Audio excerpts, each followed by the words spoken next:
This is Legends with Bevo. A pretty good sibling rivalry growing up. I wouldn't call it a rivalry because I kept winning, so it wasn't really a competition. But Before we start this episode of Sports Legends with Bevo, a shout out to two of our sponsors, Ryan Bridges from Elders Goolwa and also Steve Chapman from Victor Harbour Motor Co. Make sure you see both those guys if you're looking to buy a car or buy a house or sell a car or sell a house. You'll see their details up on the screen now. Obviously, two local legends, so make sure you get behind them and really appreciate their support. Well, he's a 2025 Stawell Gift winner. His name is John Evans, and he's a proud South Aussie as well. Johnny, great to have you on Sports Legends with Bevo. Great to have you on the show for the first time. What's that feeling like, having your name against a Stawell Gift winner? Oh, it's pretty surreal almost. Like every now and then I'll go back and look over and like reflect a bit on it. And it's quite it's very, very special to me to like manage to achieve something like that. Is very, very, very means a lot to me. Yeah. Obviously against incredible field as well, best runners in Australia. What was the lead up like going into the final, and who are some of the real competitors that you had to watch out for in that big race? Yeah, so it's there was a lot that went between the semi and the final.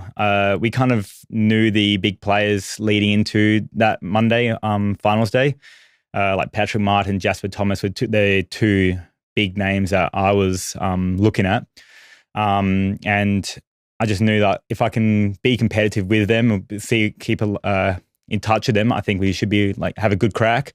But you can never really tell, and that was part of it. Like going into that final was just try and stay calm, and I had a very good team around me that helped keep us calm and keep us intact. And yeah, talk to us through, for the people that are listening or watching, preparing for a final like the Stawell, what you actually do, and is it a case of relaxing, reading a book, or how do you keep yourself relaxed, and also tell us about that sort of mental preparation to keep yourself focused? Yeah, it's a bit of a funny one because I was the last semi-final, and so when I won, I think it was about 50 minutes before the final was going to take place. So I knew there wasn't a whole lot of time to really give yourself that stress. I knew I could just kind of, I just do what I do best, and my team, like a couple of my teammates came over and we just walked ourselves back to my stuff, grabbed my gear, and my coach met me at the gate. We just walked into the change rooms, and my coach basically like sat me down, gave me a bit of a spiel about like, here's what I want you to do. Here's the game plan. And he basically said like, I don't want you to even when you cross that line, I don't want you to know who's won. I want you to run almost 125 meters past that line, so that when you cross it, you will look around. You have no idea if you've won because you need to be. You just got to go. Don't worry about anyone else. And funny enough, one of my teammates brought us one of those old fidget spinners, and I just sat there like playing with a fidget spinner whilst I was waiting for about 20 minutes, and then my physio came over, gave us a massage, and really that was it. We went out, did a couple of drills, and then it was basically go time from there. Must be so exciting as well. Stawell is such a, we spoke before about the Bay, and we'll get to that in a moment, but so Stawell's one of the biggest running events, such a big crowd, everyone watches it, it's huge, and a huge history as well. And it's, again, we'll get to Paul Young, who's won, obviously, the Stawell before you, coach, which is an incredible story too. But explain what it's like, actually, the atmosphere of it as well, because the Bay Sheffield is pretty amazing, but the Stawell's, I've heard, is another level above that. Yeah, it's nothing really quite compares to Stawell. When my very first year I went to Bay, and I was like, oh, this is a very big meet. Like, it's very impressive. And it is a very impressive competition. And then I went to Stawell, and it's just that like another leg up on top of that. Like people from all across Australia were coming to Stawell to watch it, and the history and everything that means to win a Stawell Gift, or what the Stawell Gift means to people, will come and watch. And you have everyone's on the outside, everyone's cheering, and wants to ask questions, wants to know who's favourites, and everyone's got their own competitions. It's a very spectacular event, and I would love to keep going just year after year and just be part of that, because it's special just to be there. You can't really put words into what it means. And when did you know that you'd actually won the race, and what was that feeling like as well, Johnny? It was a bit of a funny one because After I knew I had to dip really hard at the line because very early on I saw the blue runner Jasper Thomas had an amazing start and he was right alongside me. I could see him in the corner of my eye. So I knew I just had to go hard, and so got to the finish line, dipped and fell over. And I didn't really click on, but then I was trying to find the TV screen, and so I had to look left and then tried figure out where it was. And at the same time, Ollie Worm called over the commentator that the South Australian had won. And I was the only South Australian in there. So that was the first moment that I realized. And it kind of shows in the clip, but I was ecstatic because it'd just been so much hard work and so long. And to manage to achieve this like dream of mine, like been wanting to make a gift final in a stall for 9 years and never been lucky enough, but to manage to get into that final and to win it was like all this emotion just like pouring out essentially. Pretty special as well. Ollie Worm, a good friend of yours, pulling over the line, and that's just unbelievable. Yeah, so Ollie Worm and I go fair. He's responsible for me getting into athletics, funny enough. Back in when I was in year 10 in Mount Barker High, our school went and did a tour to the AIS where he was working at the time, doing some tours. And I asked him for some advice about how to run 400s, and he gave me Paul Young's number at the time. And from there, that's how it kind of started, where Ollie Worm got me in contact with Youngie, and Youngie got me into the pro running sport. Because I heard as well that you got picked out of nowhere during a sports game as well. Is that true? Yeah, so that was a bit of a funny one. So when I got in contact with Youngie, I was traveling from Mount Barker up to Adelaide, and it made it feel it was a bit expensive and hard to get to training. So after about a month or so, I called it quits, went back and played football. And then I was about 18, I think, and I was playing for Nan in the Hills League and played against Kangarilla. And at the time, Youngie was doing some water running and helping out with the Kangarilla sports team. And after the game, he came and found us out. And was like, hey, like you're pretty quick. Like you maybe you should reconsider coming back out and getting back into running. And from there, I stopped playing football and put basically everything into running. And yeah, this kind of led to up here now. That's amazing. What a story. And as I said before, Youngie, who's a friend of mine as well, a mutual friend of both of ours, because he's your coach and also a very interesting character and does a bit of stand-up comedy and a funny man. But as we spoke about off air, a real serious side to him too, and a lot of success and an amazing story that you both won the Stawell Gift. What's that mean to you as well? And how much of an inspiration has he been for you? It added a lot more pressure onto the whole occasion because we had 4 runners in our squad who all got lifts for Stawell. We all won Victoria races, and we all wanted to do it for Youngie being his 40th year of winning the gift. And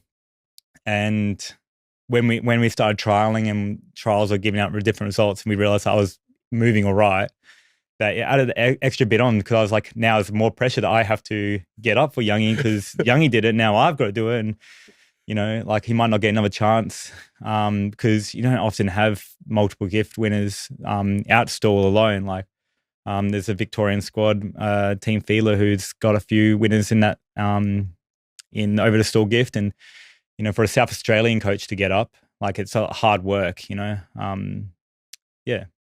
And I mentioned before, he does a bit of stand-up comedy. He's a pretty funny man. Does he crack a few jokes with you and you're part of your team as well? Yeah, I ask him every now and then, just give him what he's been working on. He runs a couple of jokes past me, and typically if I latch onto it pretty quickly and I laugh around, he's added a few of the jokes into his routine, and if I don't quite get it, he crosses them out or rejigs them and changes them on. But he does keep trainings pretty lighthearted, like you come out, you can have a bit of fun with him, but you also know, like, you ask for a few jokes, but you know when you're getting serious, like let's turn it on now, like get into your blocks, sort it out, like let's be serious about this. Yeah, and he's obviously a very successful coach, and not just yourself, but a number of successful runners, especially in the Bay Sheffield as well. Yeah, I don't actually know the statistic about it, unfortunately, but he's had multiple Bay winners, like a lot of finalists. He's been very successful over the 400 metre at Camden, very successful in Loxton. I think he's won 7 of the majors up there. and he's won a few of the women's base Sheffields as well. So Unreal. he's had a lot of this experience and he knows what it's about. He's also had Bernie Gift winners over in Tasmania.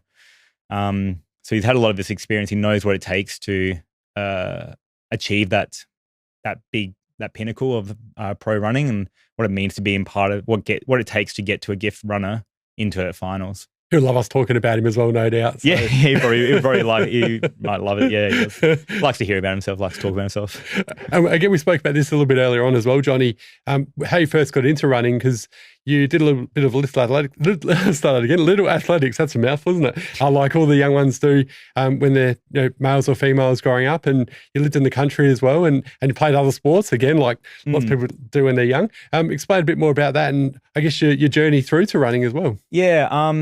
I played a lot of soccer growing up. My dad's English, so we had to play soccer. And then I think I started playing a bit of football in my high school and decided I was pretty quick. And around the same time as I spoke to Ollie Worm, I was part of the little athletics in Mount Barker. And I did a little bit of that. I didn't do any really training. I just kind of came out on a Friday and did the little athletics things, and then every now and then had some competitions. And it's probably my first taste of athletics, and I guess put that seed into that. Like, you're a little bit quick. You can run these good 400s. You can run a good 200. I was pretty slow off the mark of 100, so I was more focused on that 400 meter distance. But that's probably the first taste of what sprinting meant. So you weren't much of a cross-country runner? Because I used to love doing it as a kid, jumping into the mud and all that sort of thing. Or? Well, I did it in primary school, but I did it to get out of school. I needed a day off, and I was like, I can put my name down for all these different sports. Like I played a bit of badminton, a bit of hockey, just whatever. I was just like, put my name down to go and get out of it. But it was only in primary school. When I was in high school, I gave cross-country the kick just because I didn't have the capacity to keep running over long periods of time. So. Yeah, fair enough. And the soccer, did you play at a high level? Or? No, I didn't. No, we played for Mount Barker. I played a few of the association games, but it's a bit more for fun. I enjoyed the friendship and didn't really push myself to get a bit higher up into that. So, but what about within the family? Was there other runners as well? No. My dad does a lot of long distance running at the moment around Mount Barker, and he's got a bit of a reputation up there as he kind of shuffle runs a little bit, and so he runs in boots and like sweatpants and just kind of runs around Mount Barker. But he's probably the only other runner. My two younger brothers don't do. They play a bit of soccer, but not really any running. A pretty good sibling rivalry growing up, because I also had that with my brother and sister. So. I wouldn't call it a rivalry because I kept winning, so it wasn't really a competition. But no, Mark's the second brother, and Paul's the youngest. Mark and I are similar. We played a lot of soccer together, and but that was really we're about 2 or 3 years apart. So we had a bit of fun with it, but we didn't really take it too serious. No backyard cricket or basketball or anything like that, or no basketball. Got no hand-eye coordination. A little bit of cricket. But only just a bit of fun and a bit of a hit around. Yeah. So, yeah. Because I had a brother, and he was so competitive that as soon as he started losing, he just spit the dummy. Yeah. Were your siblings a bit like that as well when you were so good? Or I think I might have been the one that spat the dummy a little bit more, just because I had a very high expectation that I was older, I've got to do better than you. And then he might, bowl a good ball or kick a goal or something. I was like, what's going on? This is not fair. And spit a dummy about it. But no, he's good. Yeah. And once you won the Stawell, you're a school teacher as well. You teach at Blackwood High. Yes. What was it like going back to school? You must have been almost feeling like a bit of an Olympic hero after winning Stawell Gift. It was a bit of like I guess like a hero's welcome, I guess is what you might refer to it. But I got a bit of good press from the students and other teachers because I walked in on the Monday, and a few of the kids were there and come and gave us like high fives, and that was probably the first moment I was like, this is pretty cool. Like it's a bit bigger than the Stawell Gift of being in Victoria, and that's the big race there. And then if you do pro running, you know what's going on. But apart from that, you don't really understand what gift running is or what it means. And so when it came back and walked back into school, and like kids are saying congratulations, and they did they did a speech announcement over the PA during one of the classes that I'd won the race. And during the staff meeting, we watched the race again. So I got a bit of good press about it, and the kids were very happy, and I kind of like had a bit of fun with it because that's great. Like, yeah, that must have made you feel so amazing as well. Yeah, it's good. Because, like being a teacher, it's a bit, it can be a bit tough sometimes. You know, you want to do really well for the kids, and you want to help the kids and motivate them. And if I've like managed to turn one kid into like who wants to go, you know, I'm going to chase a dream. And, you know, I wanted to make the Stawell Gift for 9 years of running.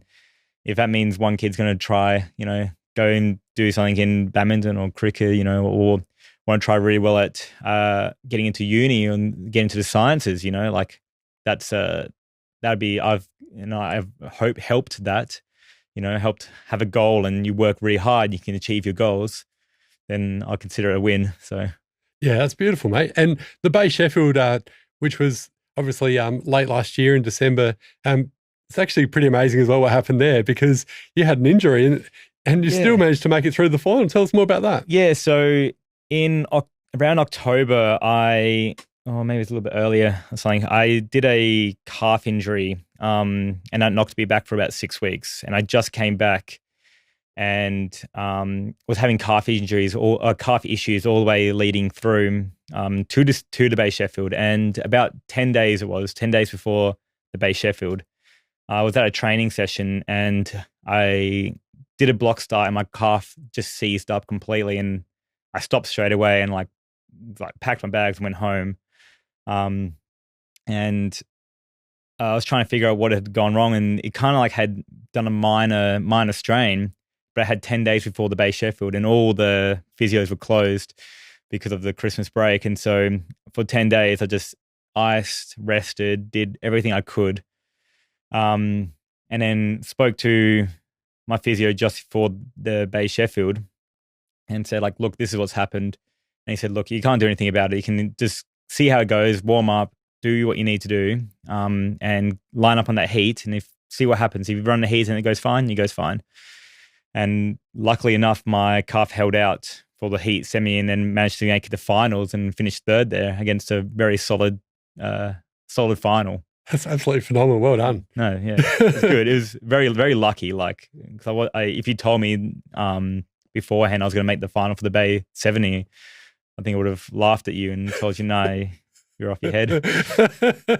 And did that give you inspiration for Stawell as well, knowing that you'd actually been able to achieve that, Johnny, with those injuries as well? Yeah, it was good because I ran a quick time there of 7:54 off my handicap of 5. And I was very competitive with two of the other runners on the inside and another runner called Tom Perry, whose dad actually won a Stawell Gift, I think it was, in the past. And I was lining up against him and I thought if I can maintain my distance, if I can keep right next to them, then that's fantastic. But if I'm a little bit behind, then, you know, calf injury takes a little bit off. But the fact I was right in that group and finishing third was gave us a bit of, oh, hang on, you can actually do something here. Let's just, you know, keep working, keep putting that effort in, and like don't step off the pedal. You know, like keep working, put the work in, diet, train, you know, all that those 1%ers, as we'd call them, I guess. And has your life changed much since winning Stawell? Have you got any endorsements or anything like that? Or no endorsements, but we got very lucky. Jade, my partner, and I were lucky enough to manage to find a place.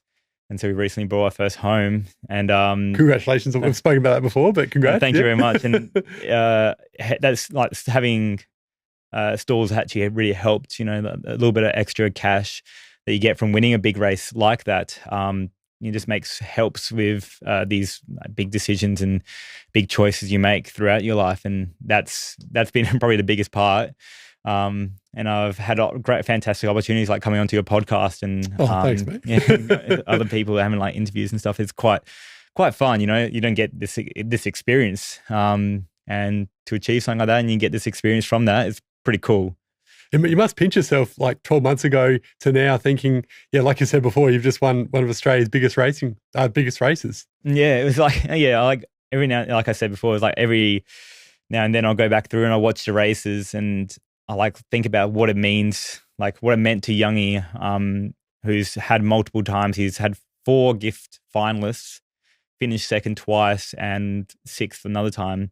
And each time he's trying to get it and he just can't get it, kind of thing. And how all the teams spend all season working together, training hard, and like you go through ups and downs. And, you know, it wasn't just my victory, it's like a whole squad. And that like brings a bit of like, oh, hang on, it's bigger than just me. It's a lot bigger. You got your whole squad, and then South Australia kind of gets a bit behind you as well a bit. So, and like they showed when I went back to high school, went back to work, and you have these kids saying congratulations and random parents saying congratulations and stuff. So it's a lot bigger, and it kind of goes through, it's bigger than what I am. So it's nice.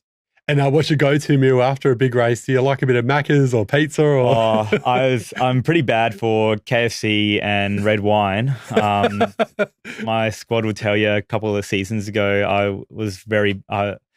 was on my bulking phase, and I was really grinding on the KFC, and had to cut back on it over the season. And then after Stawell, we went to the Stawell KFC, and we got KFC from there. And that was a fantastic. It was like I'd stopped eating all the junk food, and I was eating very healthy and stuff. And you win a big race, and you can kind of treat yourself, and it made it better, I guess. I don't know. Yeah, for sure. More special for you. Yeah, it's more special. Yeah. So, yeah. And you touched on it before, Johnny, but so what advice would you have for budding runners out there? Oh, it's you got to just get out there, put yourself out there, and you got to keep pushing. You're gonna have your highs and your lows, like of everything, and you just got to keep working at it, and it does pay off. Like I've been training for like 9 years, and you've had a few wins in between, but it does. If you want something, you got to chase it, and you almost need that determination to set your goal and work for it. So I suppose my advice would be just pick something and work towards it, and don't stop. Don't let anyone else tell you otherwise. Just keep working, and it will work out. You will get there.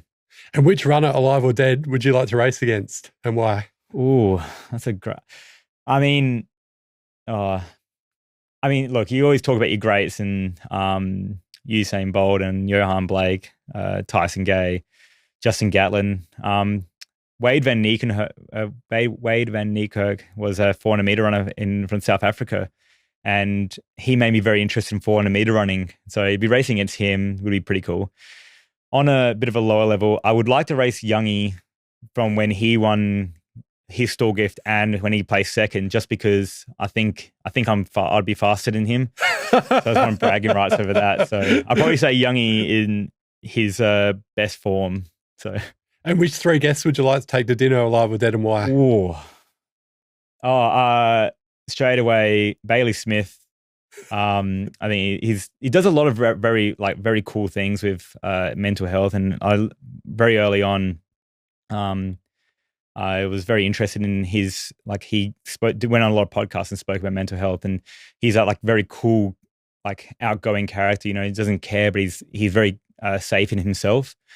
And I thought that was someone I wanted to be like. He's very, very driven. He wants to be the best football player, and he works hard. He's dedicated, but he's also very tuned in with himself. And I thought it was such an interesting thing. And if I ever got to meet him, that'd be pretty sick. So I think that'd be if out of everyone, Bailey Smith's probably be my number one. Other people, gosh. I don't really know. No one's jumping into my mind. What about Usain Bolt?